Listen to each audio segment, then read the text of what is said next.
Assalamualaikum warahmatullahi wabarakatuh. Halo semuanya, perkenalkan kami dari kelompok 4. Di sini kami membuat video untuk memenuhi tugas pada mata kuliah metode pengembangan kognitif yang diampu oleh Ibu Iin Maulina, MPD, mengenai materi pengembangan kognitif menurut teori para ahli beserta implementasinya pada anak dalam kehidupan sehari-hari. Baiklah, di sini kami mengambil teori para ahli yang terdiri dari Jean Piaget, Lev Vygotsky, dan Jerome Bruner. Di dalam teorinya, Jean Piaget menitikberatkan pembahasannya pada struktur kognitif. Ia menyatakan bahwa cara berpikir anak bukan hanya kurang matang dibandingkan dengan orang dewasa karena kalah pengetahuan, tetapi juga berbeda secara kualitatif.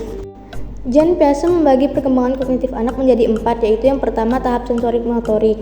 Sepanjang tahap ini, mulai dari lahir hingga berusia 2 tahun, bayi belajar tentang diri mereka sendiri dan dunia mereka melalui indera mereka yang sedang berkembang melalui aktivitas motorik. Yang kedua adalah tahap praoperasional.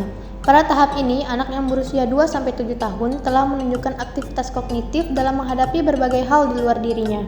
Anak sudah dapat memahami realitas di lingkungan dengan menggunakan tanda-tanda dan simbol. Cara berpikir anak pada tahap ini bersifat tidak sistematis, tidak konsisten, dan tidak logis. Yang ketiga adalah tahap operasional konkret. Pada tahap ini, anak yang berusia 7-11 tahun sudah cukup matang untuk menggunakan pemikiran logika atau operasi, tetapi hanya untuk objek fisik. Egosentrisnya berkurang dan kemampuannya dalam tugas-tugas konservasi menjadi lebih baik. Namun, pada tahap ini masih mengalami kesulitan besar dalam menyelesaikan tugas-tugas logika. Yang keempat adalah tahap operasional formal. Anak-anak yang berusia 12 tahun ke atas mengalami kemajuan seperti tidak perlu berpikir dengan pertolongan benda atau peristiwa konkret. Ia mempunyai kemampuan untuk berpikir abstrak. Mereka sudah mampu memahami bentuk argumen dan tidak dibingungkan oleh sisi argumen, dan karena itu disebut operasional formal. Kemudian ada teori Lev Vygotsky. Lev Vygotsky mencetuskan teori perkembangan yang menggambarkan pembelajaran sebagai proses sosial yang memfasilitasi potensi anak untuk belajar melalui interaksi sosial dan budaya. Budaya yang dimaksud seperti lagu, bahasa, kesenian, dan permainan tradisional. Selanjutnya ada 3 faktor penting yang mempengaruhi perkembangan kognitif menurut Vygotsky. Yang pertama adalah budaya atau culture. Vygotsky menyatakan bahwa hal terpenting yang berpengaruh terhadap pembentukan pengetahuan seorang anak adalah budaya dan lingkungan sosialnya. Kedua, bahasa atau language. Vygotsky berpendapat bahwa bahasa memiliki peran penting dalam proses perkembangan kognitif seorang anak. Ketiga, zona perkembangan proksimal atau Zone of Proximal Development atau ZPD. Vygotsky berpendapat bahwa terdapat 2 tingkat perkembangan seseorang, yaitu tingkat perkembangan aktual dan tingkat perkembangan potensial. Selanjutnya ada teori dari Jerome Bruner.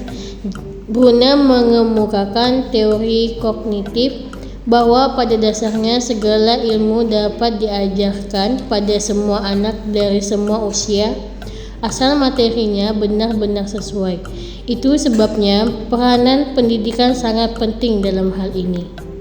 Ada 3 tingkat perkembangan menurut Jerome Bruner. 1. Enaktiva.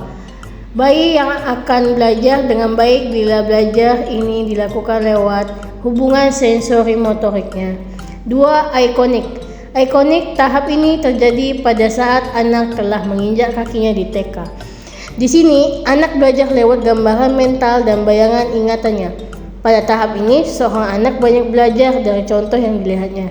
Gambaran contoh yang dari orang yang dikaguminya menjadi gambaran mentalnya dan mempengaruhi perkembangan kognitifnya. 3. Penggunaan lambang. Pada saat ini, anak telah duduk di SD kelas akhir atau SMP, di mana anak secara prima mampu menggunakan bahasa dan berpikir secara abstrak. Berikutnya, implementasi teori para ahli pada perkembangan kognitif anak dalam kehidupan sehari-hari. Yang pertama, menurut Jean Piaget, pada tahap sensorik motorik, anak diberi kesempatan untuk berimajinasi menggunakan plastisin, sehingga saat mereka berkreasi melalui berimajinasi, itu akan mengembangkan kemampuan kognitif mereka. Anak diberi kesempatan untuk memecahkan masalah melalui penyusunan kepingan puzzle. Pada tahap praoperasional, anak mulai mengerti perintah sederhana dari orang tua, seperti mengambil mainan dan menaruhnya kembali di tempat semula ketika sudah selesai menggunakannya.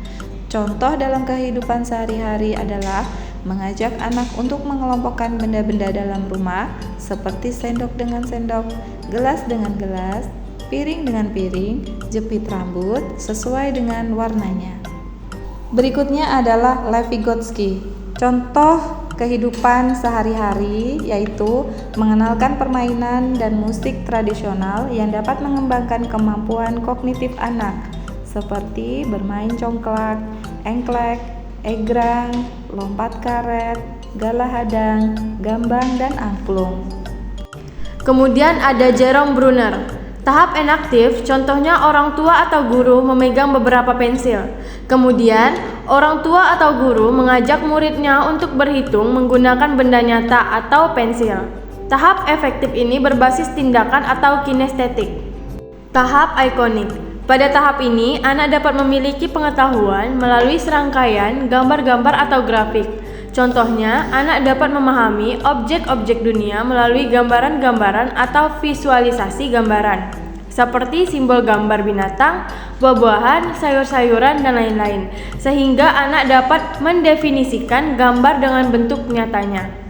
Tahap simbolik. Pada perkembangan kognitif anak, pada tahap ini anak-anak mulai memahami dan mengerti simbol-simbol bahasa, logika, dan matematika. Contohnya, kita dapat menggunakan flashcard dengan simbol-simbol huruf dan angka sehingga mereka dapat memperoleh informasi pengetahuan dari simbol huruf dan angka tersebut.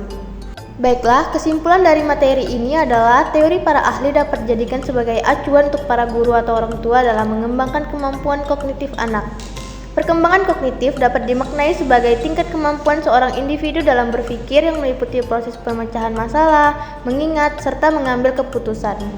Baiklah, itulah materi yang dapat kami paparkan. Kurang lebihnya kami mohon maaf. Wassalamualaikum warahmatullahi wabarakatuh.